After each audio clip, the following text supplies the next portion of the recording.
What's going on? Jake here with Uncommon EDC. Today we're going to be taking a look at the Alpaka Hub Pouch Pro. This is available now on their website for $39. However, if you use my affiliate link, which I'll leave in the description of the video, it should automatically add a discount anytime you add non-sale items to your cart. No coupon code required. Now, if you're familiar with the Hub Pouch, you know this is just the latest iteration of it, and I have covered all of the previous ones on the channel in the past, so you're definitely welcome to check those out, but I think it makes sense to just compare them here so you can see it all in one video. So we'll start with the OG Hub Pouch, and you can see in terms of dimensions, these are going to be identical. Obviously, one's loaded and one isn't, so it's going to be a little bit thicker, but they're both about 4.9 inches high by 3.4 inches wide, and then unloaded around an inch in thickness or in depth there. And so very, very similar in terms of the layout on the exterior. The interior is actually identical, and so we don't need to open this up. We'll open it up a little bit later when we're looking at just the Pro, but the interior is identical. One of the major changes that may or may not be obvious is the choice of material. They look pretty similar, and I think the material is actually modeled after the X-Pack that we have on the original pouch, but now we have Axogrid. This is a 300 denier fabric that is very similar in its properties to X-Pack, so it's durable, it's weather resistant. You can see it still has that X-Grid in the background, which is that added layer, adds a layer of tear resistance as well, so should hold up just as well as our X-Pack and have a lot of those same properties. Curious to see what the wear and tear on this one looks like after some carry, because X-Pack is really, really nice at hiding that wear and tear. You can see it loses a little bit of its luster. It's not nearly as vibrant or saturated of a black as when I first got it, so it has faded a little bit, but overall I think it's held up really, really well in terms of that wear and tear. Now, another major change between this version and even the next version and our Pro version is our zipper setup. So we go from 2 zippers on the main compartment to 1, which makes a little bit of sense for a clamshell style opening. And they also replaced the zipper pulls. So a lot of people, these were kind of hit or miss. They're like a plastic material that are very durable. I've never had one break on me. I think they look pretty nice, but some people don't love them, and so they have to clip them off and replace them with their own pulls, and they do have a bit of a rattle. And so you can see with the Pro version, we went with a paracord pull on our main compartment and the lay flat YKK on our flat lay compartment. And so this has no rattle whatsoever. And so you can see absolutely no noise coming from the pouch. So big upgrade in terms of the zipper pulls there. Now there is one other major change which we'll talk about in a moment, but next let's move on to the Hub Pouch hook and loop. And so this is actually identical to the first version, same dimensions once again. So nothing's changed there. Interior exactly the same once again. But now we have this hook and loop panel on the exterior, and so we're able to make use of that space a little bit better than in the original Hub Pouch, but not much better. It's mostly decor at being able to add like Velcro patches and stuff like that. Now you can get third-party organizers that have hook and loop backing to add some additional loops and carry some items, but it requires you to buy an additional item in order to be able to do that. And so moving on to the Pro version, they took what was a really popular layout from the Zip Pouch Pro and added external slip pockets to the Hub Pouch in a similar format. So if you have the Zip Pouch Pro, this is going to feel very similar, but now you also have that clamshell style opening. So it's going to be a little bit thicker, but you're able to carry a ton more than you can in the Zip Pouch Pro while still having quick access to those exterior pockets and then protected access to the items that you store inside that you maybe don't need as often throughout the day, don't mind opening a zipper to get to. And so we'll measure out each of these segments as we get to them, but I did load this out with a mini toolkit just to give an idea of what types of items fit in the various pockets. And so we'll talk about what they are, not go into really any depth there, but then measure out each of the pockets as well. And so we'll start on the front side. Again, with the dimensions, if you're looking at it from this direction, 3.4 inches high, 4.9 inches wide, and about an inch in depth unloaded. Obviously the other direction, 4.9 inches high, 3.4 inches wide, and the same exact depth. So over here we have our first slip pocket, and in here I have a pair of Knipex pliers, and so very popular in the EDC community if you've probably seen those, but those fit in here perfectly. And because I have items on the inside, let me actually put that back in there. We can shake this upside down and none of the items that are in these exterior pockets are gonna fall out. It's nice and snug and secure, but still enough room for these thicker items where I can easily slot that in and out of there. And so really nice exterior pocket. In terms of the width, it's just about 2 inches on the nose and then just under 4 inches in height, but you can make use of pretty much all of this space to have that overhang, especially if you're using a pocket clip. So items about 4.5 inches in length will fit perfectly there. Now moving on to in the front segment of this pouch, we also have this lay flat pocket, which I mentioned, the YKK lay flat zipper, which is really nice because again, doesn't have that rattle, but it's also reverse threaded, so going to have a nice layer of weather resistance as well, and less likelihood of that getting caught up on the outside on different things and jamming up your zipper.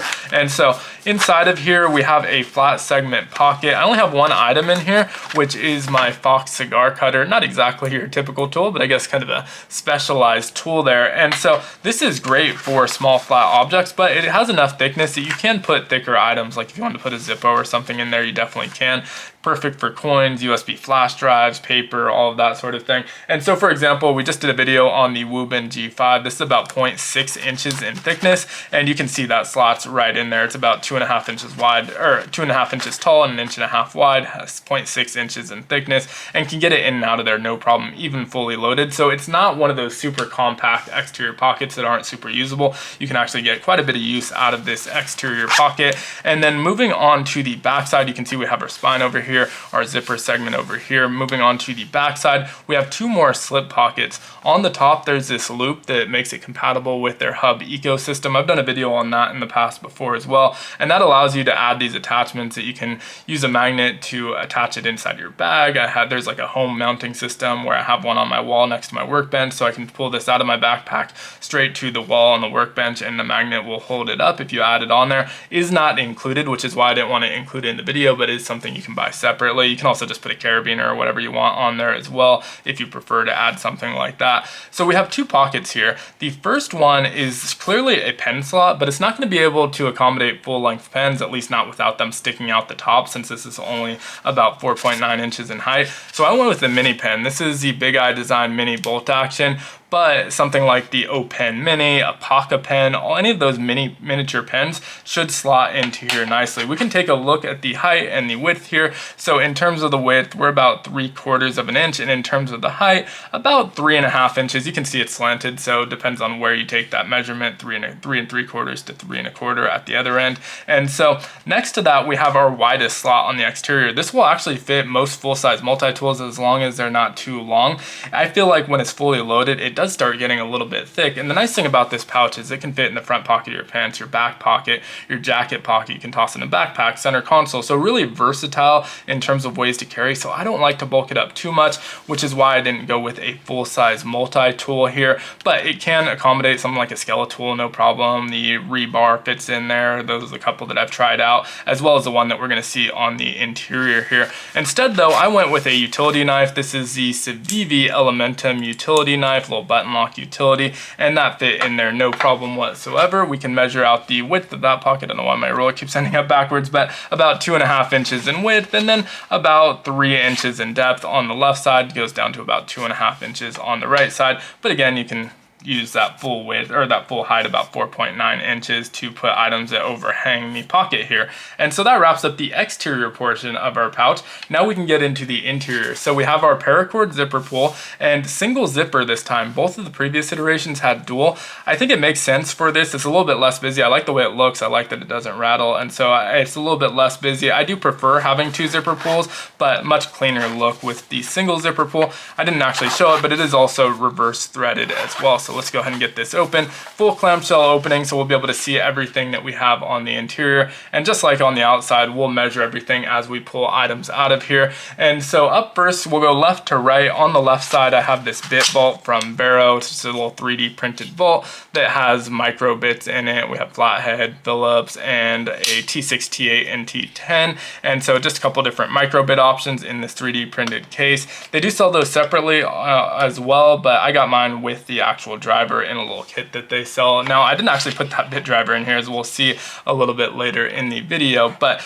it's still obviously universal with micro bits. Next to that, we have a lighter. This one came from a viewer by the name of Chelsea, so huge shout out to her. Don't remember the exact name of it, but it takes Zippo fuel and consumables and just a really thin lighter, so able to slot that in there without taking up a bunch of real estate. And then next to that, we have our Rogan pry bar. I think this is just generic pry bar. I don't know that he even has a name for it, but you can see small pocketable pry bar made out of just machining steel and super thick and well-built USA made pry bar. And so that rounds out everything on the left side. Now, I didn't make full use of every single slot. There's actually 6 different organizational pockets on the left side, and so I didn't make use of all of them because I didn't want to stack up super thick items and get super bulky, but you definitely can. So up front, we have this front kind of dump pocket. You can see the sewing does continue on here, so it's split up with the same width as all of the other layers of this side. The other side is a little bit of the opposite, but the depth of this front one is about 2¼ inches.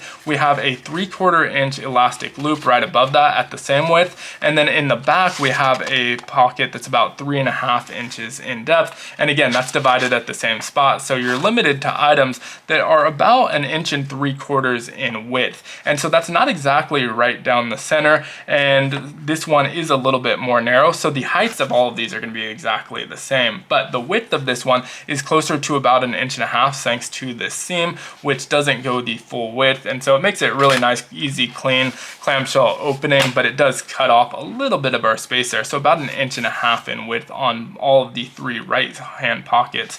And so moving on to the right side, this one has a little bit of a different layout, so we'll start left to right once again. We have our NAS bit driver. I forget the exact name of this one, but bit driver takes microbits. It also carries 3 microbits, so when we combine it with my case, I'm able to carry 9 microbits, so it gives us a lot of different options.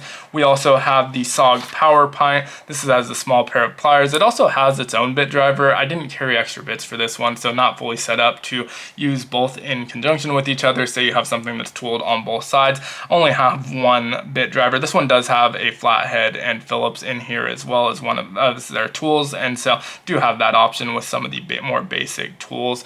And so next to that we have, I forget the name of this flashlight, but it's from Caviso, or at least a brand that Caviso bought. This is discontinued, but it's just a small AAA flashlight. Most of your AAA flashlights will fit in here, no problem whatsoever. And so just like on the left side, we have these elastic loops, but varying width. There's 3 different loops here, but the front and back pocket, which are the same height, so the heights of everything is going to be exactly the same, are full width. They don't have the seams sewn into them like they do on the left side. So this allows you to put much larger items. And so if you want something thicker, if you want full-size multi-tools, can definitely fit them in there. Same thing, we'll use the same example that Woobin G5 we just did a video on, can fit in either the front or back pocket, no problem. And so you can definitely fit those thicker items over here on the right side, but you still have the elastic loops if you do want to limit it a little bit to more narrow items and keep them in place without shaking around. And so again, the width here is just a hair over 3 inches, but our elastic loops are at 1 inch, 1¼ inches in the middle, and then 1 inch on the right. So 2 1-inch loops, 1 1¼ inch loop, 1.5 inches, and 1.75 over on the left side for our 5 loops in total. And again, these pockets have no division, so if you want to put those bigger items, this is really kind of the ideal placement for them. Now, I didn't take advantage of the layering of this. If you go with narrower items, you can definitely layer stuff in the back, right in front of it, right in front of that. But I feel like when you do, it does start to get a little bit bulky. And again, one of my favorite things about this pouch is that I can carry it in a front pocket. So I try to avoid getting too bulky with the loadout, but it can definitely handle a little bit thicker of how I loaded it out.